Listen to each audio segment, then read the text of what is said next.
జంగారెడ్గూడెం మండలం గురవాయిగూడెం గ్రామంలోని ప్రసిద్ధ శ్రీ మధ్యాంజనేయ స్వామి దేవస్థానంలో నూతన ట్రస్ట్ బోర్డు సభ్యులు మంగళవారం బాధ్యతలు స్వీకరించారు. అనంతరం నిర్వహించిన తొలి సమావేశంలో భక్తులకు మెరుగైన సౌకర్యాలు కల్పించేందుకు పలు కీలక నిర్ణయాలు తీసుకున్నారు. మధ్యాంజనేయ స్వామి దేవస్థానంలో మంగళవారం ఉదయం 10:12 నూతన ధర్మకర్తల మండలి చైర్మన్ సభ్యులు అధికారికంగా బాధ్యతలు చేపట్టారు. అనంతరం నూతన చైర్మన్ రాజాన సత్యనారాయణ అధ్యక్షతన సాధారణ సమావేశం నిర్వహించారు. దేవస్థానానికి రోజురోజుకి పెరుగుతున్న భక్తుల రద్దీని దృష్టిలో ఉంచుకుని వాహనాల పార్కింగ్ స్థల కొరతను అధిగమించేందుకు చర్యలు తీసుకోవాలని నిర్ణయించారు.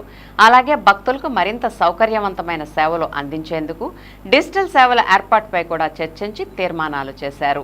ఈ సమావేశంలో ఆలయ కార్యనిర్వహణాధికారిని ఆర్వి చందన, ధర్మకర్తలు ఒబిళ్లనేని సూర్యభవాని, చింతపల్లి రత్న సురేష్, ధూళిపాళ్ల సూర్యచంద్ర వెంకట ప్రభాకర్రావు, వల్లూరి సునీత, జగన్నాథం వెంకటమ్మ, తిరుమలశెట్టి నాగవరలక్ష్మి అనిల, దోనబోయిన నారాయణమూర్తి, ఆరుగుల్లు సావిత్రి, ఆలయ ఎక్సెఫ్షియో సభ్యులు వేదాంతం వెంకటాచార్యులు పాల్గొన్నారు.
ధ్రువం విశ్వమిదం జగదో ధ్రువాహే